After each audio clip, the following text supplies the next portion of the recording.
Kapitana, akala ko gusto mo akong maging kasunod mo.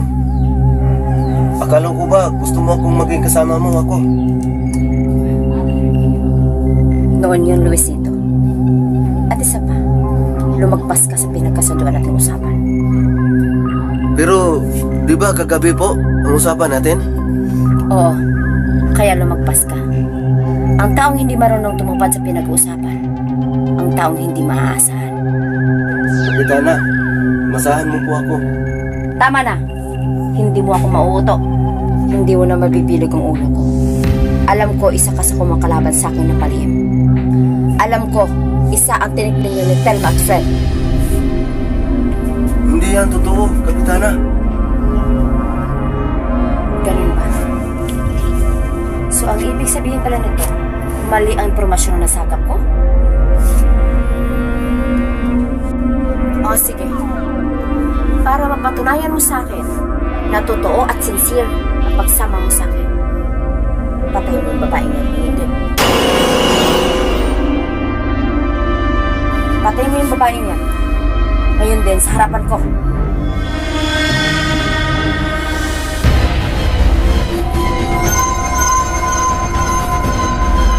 Sige na. Huwag mo po akong patayin. Kiusap.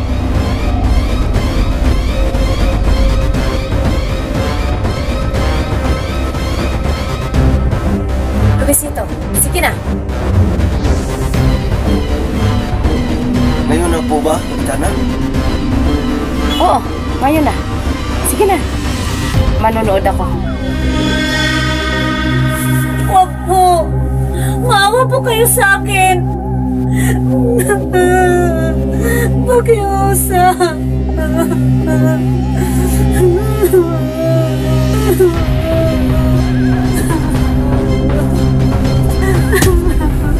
Huwag po, pakiusap. Huwag mo po akong patayin. Pakiusap.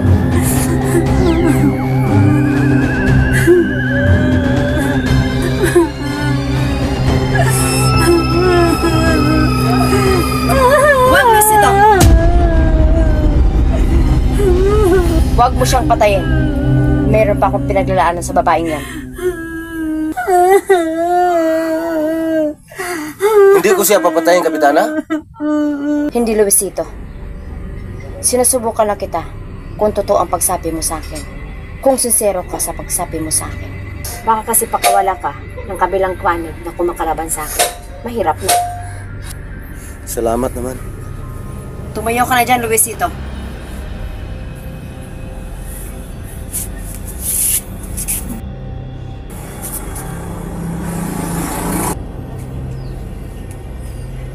Sumunod ka sa akin.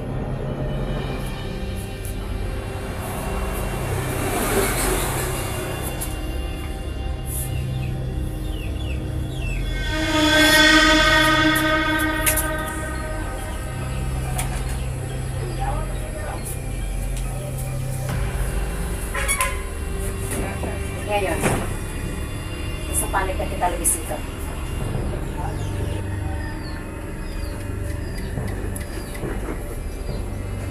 Ang gusto ko, lahat ng gusto ko ay susundin mo.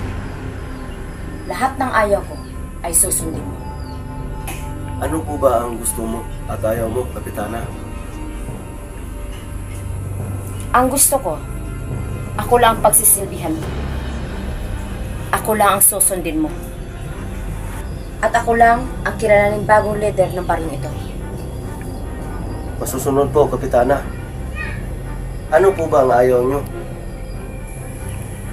Ayaw na ayaw kong makikipag-usap o makikipagkita ka sa mga taong kumakalaban sa akin. Ayaw na ayaw kong banggitin mo ang pangalan ng aking ama sa harapan ko. At ayaw na ayaw ko ang kinukwestiyon ng ginagawa ko. Maliwanag? Maliwanag po, Kapitana. Siguro, alam mo naman kung sino mga taong kumakalaban sa akin. At dapat mong iwasan. At ito yung mga kalaban mo. Lalong-lalo na si Fred at si Telma. Opo, Kapitana. Good. Mabuti at madali kang kausap ng Luisito. Kung palagi kang ganyan, malamang magkakasundo tayo. Huwag kang mag-alala. Gagawin kitang kanang kamay ko. Salamat po, Kapitana. Alis mo na ako. Maghanap muna ako ng bagong mabibiktima para idagdag sa babaeng nabihag ko. Saan po ba kayo maghanap ng bagong biktimahin, Kapitana? Diyan na sa tabi-tabi. Bantayan mo ang babae.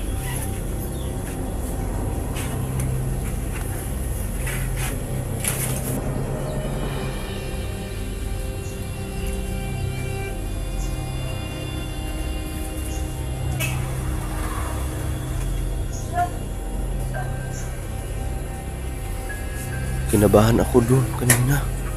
Akala ko mapapatay ko na ang babae. Buti na lang nakuha ko ang tiwala ni Kapitana. Puntahan ko si Fred para mag-usapan namin ang bagong plano na gagawin namin. Kausapin ko muna ang babae.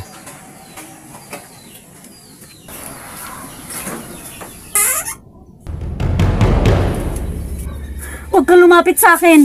Pakiusap.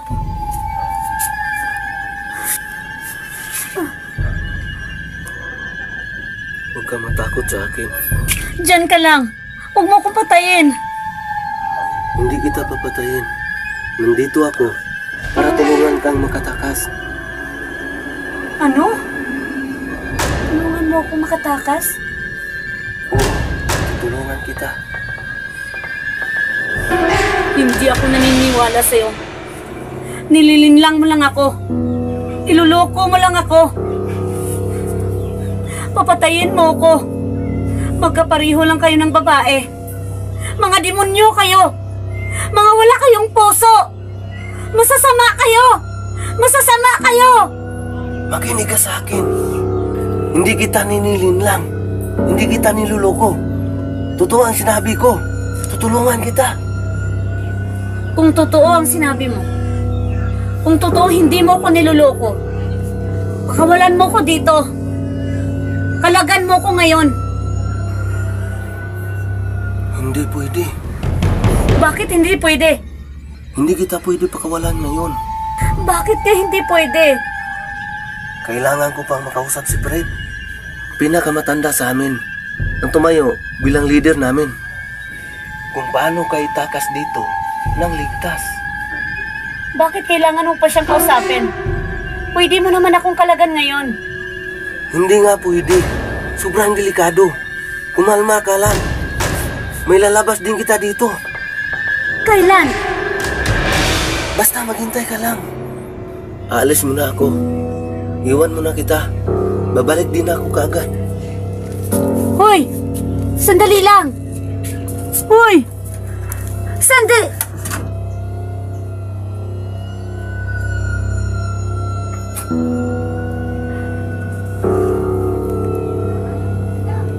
Totoo kayang sinabi niya?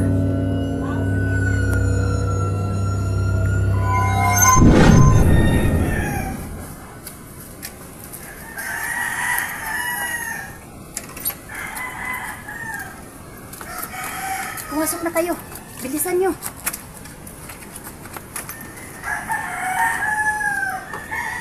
Ilma, isarado mong bito. Ikaw, lugas surok.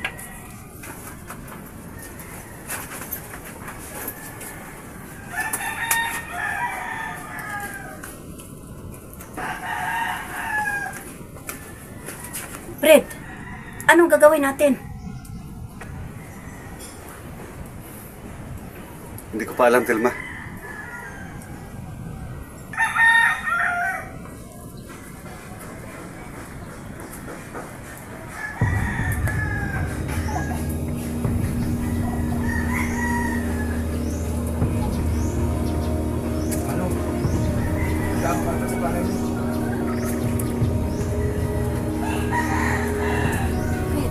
Sino ba sito?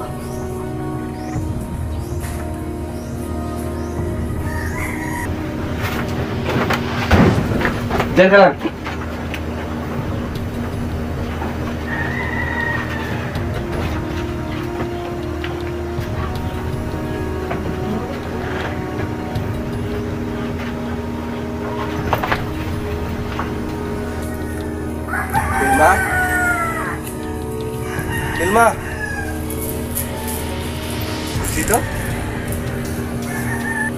Fred?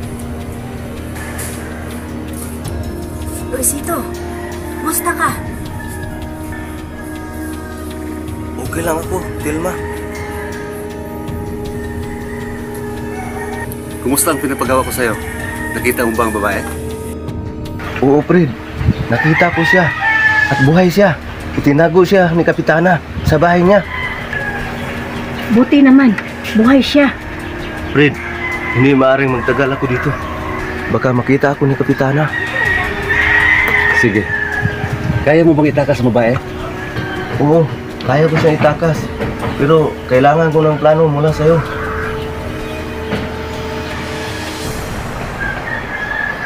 Wala tayong malaking planong bubuuin. Itakas mo lang ang babae. Paano kung makita ako ng Kapitana? Paano kung mahuli niya ako? Huwag kang mag-alala. Aalalay kami sa'yo. Kapag nagtagumpay ka sa pagtakas sa babae, dalhin mo siya kaagad sa labasan ng baryo. Maghihintay kami sa'yo doon. Sige, Fred.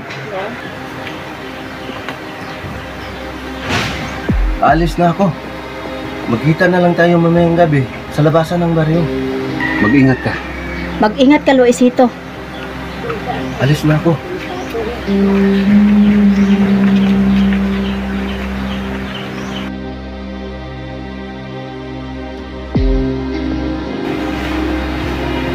Wilma, maghanda ka. Dahil mamayang gabi, hindi natin alam kung ano ang mangyayari. Fred, sigurado ka na ba dito? Oo, Tilma. Sigurado na ako. Lalaban ako kay Kapitana. Pero Fred, kung maaari natin siyang iwasan, iwasan natin siya. Hindi natin siya kaya. Tilma, hindi tayo mapusok. Hindi tayo kilil. At hindi tayo sanay sa pagkikipaglaban. Oo, iiwasan natin siya. Pero kung maipit tayo, pipilitan tayong labanin siya.